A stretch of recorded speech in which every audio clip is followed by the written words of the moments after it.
Oke, saudara, ini masih kita lihat juga situasi kondisi terkini di kediaman dinas dari almarhum Cahyokumolo.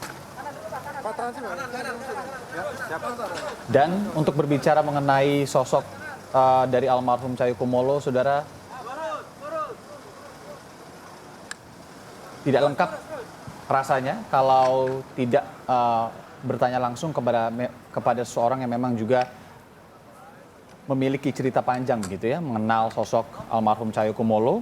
Saya sendiri sudah bersama dengan Wakil Pemimpin Umum Harian Kompas, Mas Budiman Tanurejo. Mas Budiman, terima kasih siang hari ini sudah hadir untuk di Breaking News Kompas TV. Tadi memang sudah disampaikan beberapa pihak begitu ya, Eriko Sutarduga, kemudian dari stafnya, kemudian dari juga beberapa politisi PDIP. Sosok yang sering senyum, humble, tenang. Mas Budiman sendiri kalau saya boleh tahu, cerita-cerita apa ketika mungkin dulu melakukan liputan juga begitu ya? Atau sejak kapan mengenal almarhum Cahyokumolo ini, saat momen-momen mulai dari kapan tuh Mas Budiman? Agak lama saya kenal dengan Mas Cahyo ya, karena beliau itu kan ketua KNPI 90-93 ya. Saya pada waktu itu sudah kenal dengan Mas Cahyo sebagai ketua umum KNPI. Pada waktu itu dia bersaing dengan Mas Haris Ali Murfi dan Mbak Nita Arsyad sebagai ketua umum KNPI. Dan kemudian Mas Cahyo memenangkan pertarungan pada saat itu. Sehingga darah politisi dari Mas Cahyo itu sudah lama ya, karena ayahnya juga seorang politisi, seorang anggota DPRD ya. Sehingga darahnya tuh cukup kuat, darah politisi gitu. Itu perjumpaan saya cukup lama dengan Mas Cahyo, dan saya mengikuti karir politik dari Mas Cahyo sejak dari KNPI, kemudian menjadi anggota DPR ya, kemudian menjadi Sekjen PDI Perjuangan dan kemudian menjadi menteri dua kali pada era Presiden Pak Jokowi gitu. Nah, yang menarik dari Mas Cahyo bagi saya adalah dia seorang politisi yang paham betul konteks politik pada saat itu. Tentunya ketika saya bilang pada saat itu adalah pada saat Orde Baru ya. Pada saat Orde Baru mungkin teman-teman lihat ketika era kekuasaan Orde Baru itu begitu dominan dan begitu kuat, dan muncul juga pada tahun 92-an ketika Mas Cahyo sebagai ketua umum KNPI muncul semacam doa-doa politik ya, doa-doa politik oleh Menteri Alamsyah Ratu Prawira Negara pada waktu itu untuk bagaimana melanggengkan kekuasaan Presiden Soeharto. Ya.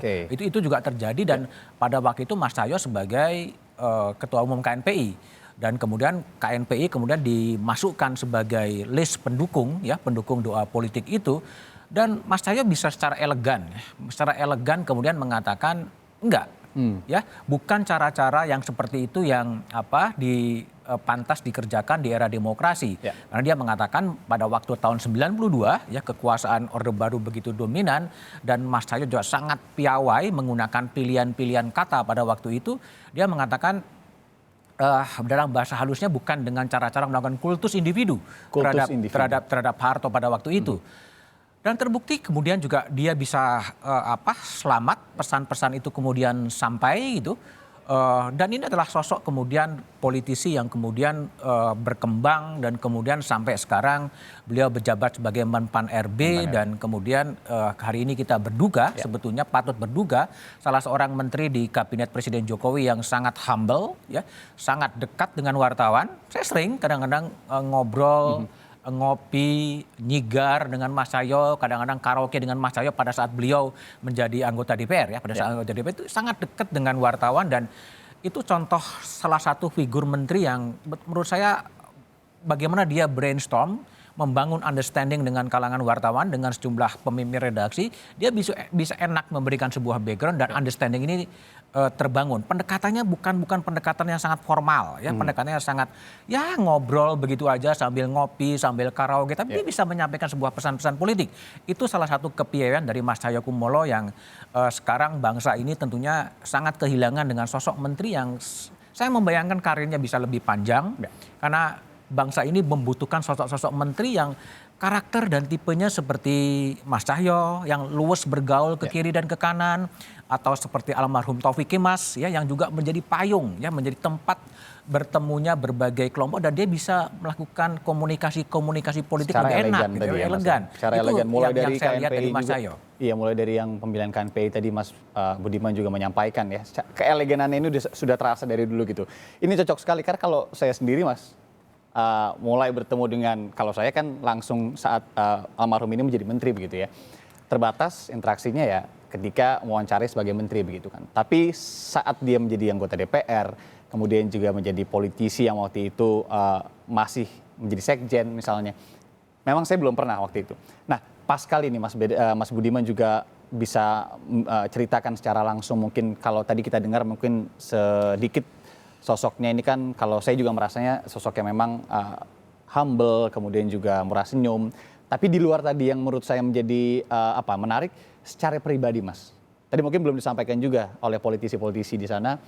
Kalau saya melihatnya, kalau kami melihatnya sebatas sosok menteri, sosok politisi, tapi secara pribadi mungkin Mas Budiman juga bisa cerita soal tadi ya, ngobrol di luar sambil santai begitu.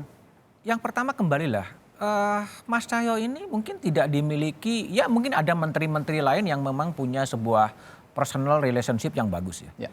Beliau ini sangat menjaga relasi-relasi ya. Saya dengar dari teman-teman wartawan di Semarang, ya wartawan di Semarang ketika Mas Cahyo masih menjadi anggota DPR. Setiap dia pulang ke Semarang, ya karena kan dia tinggal di Semarang, dia akan bertemu dengan sejumlah wartawan untuk ngopi-ngopi, untuk ngobrol-ngobrol, dan relasi itu dibangun.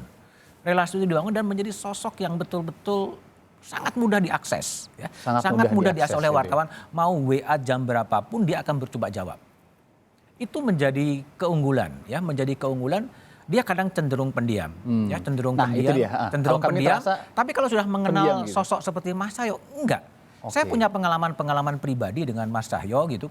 Ketika kemudian harian Kompas melakukan jelajah sepeda Sabang sampai Merauke, ya, Sabang sampai Merauke, dan kita mengakhiri jelajah sepeda itu di Merauke, kita kesulitan untuk mencari siapa ya menteri yang kemudian mau kemudian untuk terbang ke Merauke untuk menutup jelajah sepeda Sabang sampai Merauke. Dan ternyata saya kontak Mas Cahyo pada waktu itu dan dia mengatakan kosong dan dia berangkat ke Merauke. Itu sesuatu yang melebihi relasi antara harian Kompas dengan Mas Cahyo pada waktu itu Menteri Dalam Negeri, tetapi menjadi relasi-relasi personal ya. Jadi relasi personal ini yang kemudian salah satu keunggulan dari Mas Cahyo adalah personal relation yang dia bangun dengan semua wartawan, itu yang kemudian menjadikan karir politik dari Mas Cahyo seperti sekarang. Itu hal yang sepertinya lebih pribadi ya. Yang saya agak kagum dengan Mas Cahyo adalah kemampuan dia melihat masalah. Kemampuan dia melihat masalah, bukan hanya, dia kan orangnya sangat grafikal gitu. Grafikal itu dalam artian adalah dia memetakan sebuah masalah, dia selalu membuat genealogi masalah. Ini masalahnya apa, ini masalahnya apa, dia bikin semacam alur gitu. Ini kalau inputnya seperti ini, outputnya akan seperti itu. Gitu, sangat terstruktur, dan itu baik ketika beliau jadi Menteri Dalam Negeri, baik menjadi di DPR, lalu kemudian jadi Menpan RB, pola-pola penanganan masalahnya dia itu dengan cat-cat gitu, dengan diagram-diagram ya, dengan diagram-diagram, dan dari diagram-diagram itu kemudian dia mencoba mensimulasikan ya, mensimulasikan ini skenario ini, kalau ini jalan keluarnya akan jadi seperti apa. Menarik. Itu yang menjadi bagi saya, dan kadang-kadang Mas Cahyo selalu mengirim ya peta-peta permasalahan itu ya, peta-peta itu kepada saya gitu. Dan minta saya komen untuk peta-peta permasalahan itu. Segitunya Mas ya, maksudnya dia juga almarhum juga nggak segan-segan untuk nanya wartawan langsung, untuk mungkin lebih dari wartawan ya, secara pribadi juga untuk saya kenal bukan hanya sebagai wartawan gitu. Itu dia. Jadi secara pribadi juga tadi. Mas Budiman, menarik. Nanti kita akan lanjutkan obrolan ini, kita lihat dulu Mas situasi terkini di sana, gambar terkini di sana. Nah, ini adalah situasi di Jalan Widya Chandra, khususnya ini di depan rumah dinas dari almarhum Cahyokumolo. Kami jeda sejenak, nanti kami akan kembali dengan perbincangan juga dengan Mas Budiman terkait dengan sosok almarhum Cahyokumolo. Saudara, tetap di Breaking News Kompas TV.